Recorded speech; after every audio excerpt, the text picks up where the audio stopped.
that we work so hard to do. But it's just a certain division that needs to be brought to everyone's attention and understanding that, no, this is something that's been going on, and it's just getting to a point where it's like, all right, now, enough is enough. I think there's... Enough is enough, man. Enough is enough, man. Yeah. Yeah, enough is enough. The larger conversation that needs to be had that is really above us, and I think that is the part that we really need to get to. So hopefully at All-Star, we can have an opportunity and a conversation, because at this time, we something needs to change. At All-Star, they want to have an opportunity and a conversation. That's what I was alluding to in the beginning. They're going to walk into Caitlin Clark's room. We can sit back and we can watch what's happening to Caitlin Clark. And they know how they're treating her, why they're treating her that way. She became a roadshow. And I don't know that, and I don't want to slight anybody in college, but I don't remember saying that at the time. And that's held true. We've wanted a player or a league that can, sort of transcend some of these spaces and have a roadshow. The NBA's had their players that people come to see, right? So when the Wolves sell tickets, there are certain games that they know people are going to come watch certain players. Caitlin Clark and some of the other rookies give us that. Obviously, Caitlin, being the headline. Head coach Cheryl Reeve recently made a highly controversial choice that threatens to explode the already fragile dynamic inside the WNBA All-Star locker room. And rumors indicate A'ja Wilson is exceptionally furious about the development. Look, man, the WNBA All-Star Draft just been had, man, and these are the teams, man. And for Team Spoon, we have the baby goat, the face of the league, the biggest in the league, one of the best and greatest women's basketball players to ever exist. I'm talking about good from birth, great from birth. Guiding one of the two exhibition rosters in Chicago this coming weekend, Reeve is currently finalizing the team captaincy just days ahead of the event.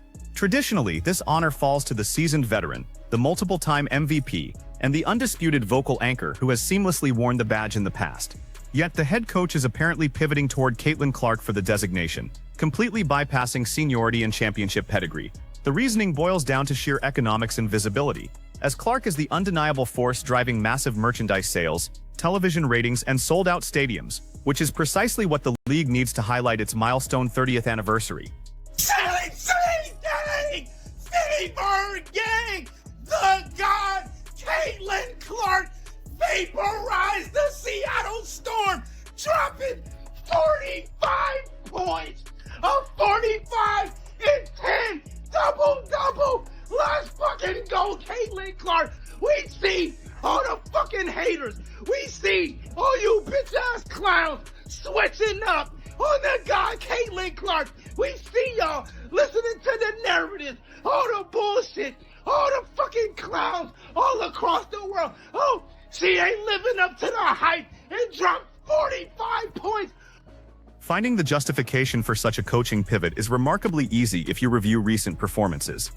Clark just shattered her franchise's scoring record by hanging 45 points alongside 10 assists on the Seattle Storm, etching her name in the history books as the very first WNBA athlete, regardless of position or team, to ever record a 40-10 stat line. Remarkably, she achieved this unprecedented milestone while playing on a minutes restriction, clocking under half an hour of total court time. This was far beyond a lucky shooting streak. It demonstrated an athlete executing at an entirely unique stratosphere compared to every other competitor present, elevating an Indiana roster that also enjoyed a phenomenal showing. They're gonna knock on the door. Caitlin Clark's gonna open the door to her hotel room. She's gonna peek through it, and there's gonna be that, that sliding thing on the door, and all there's gonna be is like the chain. And she's gonna peek through and say, "Oh shit!" She's gonna try to close the door, and then all the players at one time, Brittany Griner, A'ja Wilson, they're all gonna just, "Oh, let me in. They're gonna bum rush her. They're gonna bum rush into that room, and they're gonna tie Caitlin Clark up to a chair. They're gonna tell Caitlin Clark, "You're not leaving this room until you come out and you denounce those pesky fans of yours." The situation takes a dramatically complicated turn when evaluating the internal player dynamics. Reports suggest Wilson demanded a sit-down conversation with her peers. a move widely interpreted by media outlets as a direct challenge to Clark following a series of on-court disputes with officiating crews that sparked endless fan debates regarding preferential treatment. Observers quickly highlighted the hypocrisy, noting that Wilson's own fiery interactions with referees traditionally fly under the radar, whereas Clark's similar complaints instantly morph into massive national talking points complete with extensive editorial coverage. Consequently, heavy friction is already brewing long before these two superstars are forced to occupy the identical sideline, even disregarding the looming captaincy drama. Look at Angel Wilson barking at the ref. Look how she's talking to the ref. Y'all were cool with this. Look, so much aggression. Let me guess, y'all gonna call this passion. Because this is what y'all do. Just last night, y'all was trying to trash Caitlyn because she was upset and spoke her mind to the refs as she should have, because the ref continued to not give her calls that we can clearly see are calls. But I guess when Angel Wilson does it, it's fine. Why? Combining a perceived leadership slight with a preemptive player intervention creates a volatile scenario waiting for a single spark. These athletes are not competing on opposing squads where they can simply ignore each other and allow the drama to fade from a safe distance. Instead, Wilson and Clark are slated to be direct teammates during the July 25th Chicago exhibition celebrating 3 decades of WNBA basketball. They must navigate the same locker room, follow the same coaching strategies, and now grapple with a leadership hierarchy that sharply deviates from what the Veteran Center expects, transforming a supposedly festive weekend into a profoundly awkward affair. Minding their own business, and then they drop this crappy hit piece on Caitlin Clark, attacking her, attacking the fans, and trying to diminish her accomplishments. That's why I'm not a big fan of Time Magazine picking A'ja Wilson for Athlete of the Year. I think this was pre-planned because they're saying a lot of crap about Caitlin Clark, her accomplishments. To me, the articles about Caitlin Clark has nothing to do with A'ja Wilson, and all it does, it reveals A'ja Wilson's character. This underlying animosity possesses a distinct paper trail leading back several months. During a December interview with Time magazine, Wilson bluntly asserted that the monumental spotlight following Clark had temporarily erased the league's rich history, admitting her profound distaste for that reality. While she carefully clarified her frustration was directed at the viewing public rather than the rookie herself, emphasizing that foundational pioneers were being ignored, the frequency of these comments is becoming noticeable. Earning 4 MVP trophies and 3 titles certainly gives Wilson the authority to defend the WNBA's legacy. Yet her tendency to interject herself into almost every media cycle surrounding the sensational guard from award ceremonies to casual press scrums is impossible to ignore. And I've come to know Caitlin really well. She's an incredible player and also an incredible person. And she wants to focus on being the best player she can.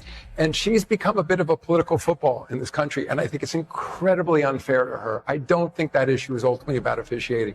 It's sort of, you know, it's become political ping pong with her. And she's a young woman who's trying to improve her game, you know, focus on being the best player as she can. And I don't even think it's fair to her that this is... This stark dynamic explains exactly why the head coach's leadership choice carries such immense weight and scrutiny. Just days ago, Commissioner Adam Silver labeled the rookie a political football while addressing the relentless media circus, including whispers of a potential suspension linked to referee disputes. Silver's phrasing perfectly encapsulates how the young guard has transformed into a cultural flashpoint that wildly transcends the actual sport itself. The commissioner has been forced to intervene previously, notably minimizing Kennedy Carter's severe foul in early 2024 as a standard rookie initiation, carefully balancing the need to shield the league's biggest financial catalyst without inciting unnecessary public outrage. Congratulations, Captain Caitlin. Good luck in the upcoming All-Star game. Go! Congratulations, Captain Caitlin. Good luck in the upcoming All-Star game. Go! Spectator reactions to the captaincy rumors have predictably splintered into 2 deeply entrenched camps. Supporters of the rookie argue that since she single-handedly spikes broadcast viewership, ticket values, and apparel purchases, any coach prioritizing a premium Chicago television product would naturally elevate her. Conversely, the veterans defenders insist the head coach unnecessarily inflamed a delicate situation that the established center was actively trying to resolve privately before the cameras ever arrived. Given the valid points anchoring both perspectives, the unfolding drama has become an absolute spectacle that fans cannot stop watching.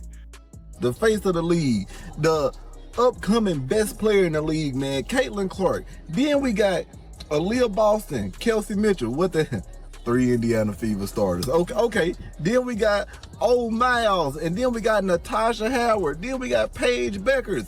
Then we got Big Jess.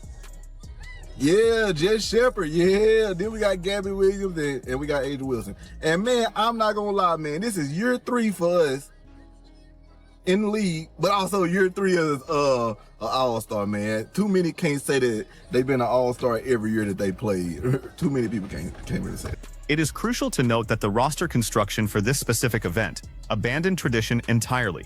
WNBA icons Teresa Weatherspoon and Cynthia Cooper acted as honorary executives, drafting the competing squads during a live ESPN broadcast to maximize the spectacle of the 30th season jubilee. Consequently, every microscopic coaching choice, especially the distribution of leadership titles, faces significantly amplified public analysis compared to standard mid-season exhibitions. Handing the captain's badge to the rookie over the established champion cannot happen quietly. It will occur under blaring studio lights, prompting instantaneous global reactions and endless digital commentary. Yeah, it's just cute. Like, I don't know if she's ever like maybe surprised by what she does, but like even that 3, I think she was like almost probably a little surprised that it went in. It was just one of those plays where it's like, dang, like it's one of those nights where you're really feeling it, you're really in the zone, and to finish through contact, that was pretty fun. And I actually had probably the best view of it because I was kind of trailing right behind her, so it was pretty cool, and obviously got the crowd into it too. Meanwhile, the rookie's actual Indiana squad has observed this exhausting narrative unfold up close for a couple of years, largely choosing to ignore the deafening external chatter. They simply hit the hardwood and allow their offensive output to dictate the conversation. Kelsey Mitchell mirrored the rookie's dominance by pouring in 30 points against Seattle, meaning the duo was responsible for 75 of their team's 110 points. They maintained this blistering pace even while the Storm aggressively double-teamed the rookie point guard at every possible opportunity. When evaluating that caliber of offensive gravity, assigning the captain's role looks far less like an intentional insult to a veteran and more like calculated strategy for an exhibition broadcast demanding high entertainment value. This one of the reasons why they hate Caitlin. Watch her lock them down. Watch her lock her down. Look, come here. I almost blocked it too. She ain't want to embarrass her like that. Look. And see, you supposed to rebound it and pass the ball. Come here. Here's another reason. You hear that? You hear the whole arena. That's another reason why they hate. This current friction mirrors previous instances where the legendary forward openly expressed dread regarding the rookie's suffocating media presence. In 2024, she candidly admitted to hating road games in Indiana simply because the chaotic crowds and intense focus surrounding the young guard were completely overwhelming. Linking those past frustrations with the current rumors of locker room interventions and leadership snubs paints a picture of a recurring grievance that surfaces whenever the rookie shatters another milestone. Ultimately, the head coach is not playing petty mind games. She is simply catering to the demographic reality that the rookie draws unprecedented crowds, which is the primary objective of an anniversary showcase, regardless of how many MVP trophies currently sit on a veteran's mantle. Actually disgusting. So I'm glad that Chelsea had an opportunity to speak up and had an opportunity to show that what we've been going through and we're going to continue to go through until we have that conversation. Yeah, what you go through is nothing special. What you go through is nothing special, nothing unique, nothing that needs to be addressed, nothing that a conversation needs to be had about. It's just a bunch of WNBA players crying because a bunch of people that they don't know are saying mean things and leaving nasty messages in their DMs that they have the right to ignore in the first place. It is time to bluntly address the reality that many observers only whisper about in private circles. Numerous seasoned professionals are battling immense jealousy, constantly disguising their bitterness as noble crusades for historical preservation, competitive equity, and proper media distribution across a league they spent years elevating. Peeling back the diplomatic phrasing reveals highly decorated athletes struggling to adapt to a radically altered media landscape where they are no longer the primary focus. Delivering a 45-point, 10-assist masterclass in under 30 minutes did not rob anyone of their legacy. It simply showcased an athlete operating at a transcendent level where undeniable statistics speak for themselves. It's noise that I don't really listen to, honestly, because I'm in season. I have other things that we need to worry about than what other people have to say. I have a scout. I have 11 other minds on my team and in my locker room that we got to make sure that we're on the same mindset. So I really can't give you the best answer on that because I really don't pay any attention to it. My goal is just to go out there and be the best that I can be for my teammates, both on and off the court, and we're going to go out there and be us. The veteran superstar consistently insists she remains entirely unbothered by the rookie's colossal fan base and media saturation, claiming she will simply continue executing her own game. While ignoring external noise is a perfectly valid mindset for an elite competitor, repeatedly broadcasting that supposed indifference over an 18-month span severely contradicts the premise. When an athlete genuinely does not care about a perceived slight, they rarely feel compelled to deliver multiple public monologues explaining their lack of concern. Furthermore, the sport of basketball naturally resolves these debates on the hardwood, where the rookie entirely avoids petty online retaliation or subtle press conference digs, opting instead to let her unprecedented statistical averages effortlessly silence her loudest critics. I hope she and everybody else in the WNBA write Caitlin Clark a check with interest. I really, really hope they do, because y'all can all thank Caitlin Clark for the ability to be able to start actually making upwards of millions of dollars by putting a ball through a net, when the WNBA is one of the only businesses in sports history where you have lost money every single year, and then y'all players came together and demanded you make more money. It is a historic day for the WNBA, because y'all can lose money, y'all can be put in the red, y'all can have an actual other sports team in the NBA subsidize you for your literal entire existence, and then y'all turn around as players and say, pay us what you owe us. Y'all need to thank Caitlin Clark. Y'all need to put that chick on retainer and run her check. The collision course is officially set for Chicago's 30th anniversary weekend, where both generational talents must share the same locker room and don the same colors for a broadcast meant to champion the sport's growth, rather than amplify a bitter rivalry brewing since 2024. Rumors are swirling that the established center intends to confront the young guard immediately upon arrival, whether through a secluded behind-the-scenes discussion or via thinly veiled comments delivered directly to courtside microphones. Because they are confined to the identical roster while navigating this contentious captaincy narrative, escaping the overarching tension is a logistical impossibility, regardless of their personal desires. And they know how they're treating her, why they're treating her that way. But, oh, that's not supposed to be said out loud, and if you do say it, you're a racist. This league wanted to grow, but again, you get millions of people checking something out. Yeah, you're going to have some outliers that are assholes. That's a thing. It is. Irrespective of whatever heated exchanges occur in the Chicago corridors or during televised press scrums, the rookie is practically guaranteed to maintain her extraordinary trajectory. She will undoubtedly continue dismantling opposing defensive schemes, orchestrating brilliant scoring opportunities for her peers, and obliterating league records that remained untouched for 3 decades. Dropping 45 and 10 on Seattle was never a lucky statistical anomaly. It was a glaring indicator of her permanent baseline moving forward. If the seasoned veteran truly wishes to reclaim the narrative and pivot the conversation away from leadership titles, the only viable solution is to step onto the floor and physically outperform the rookie, allowing the final box score to dictate who ultimately owns the basketball world.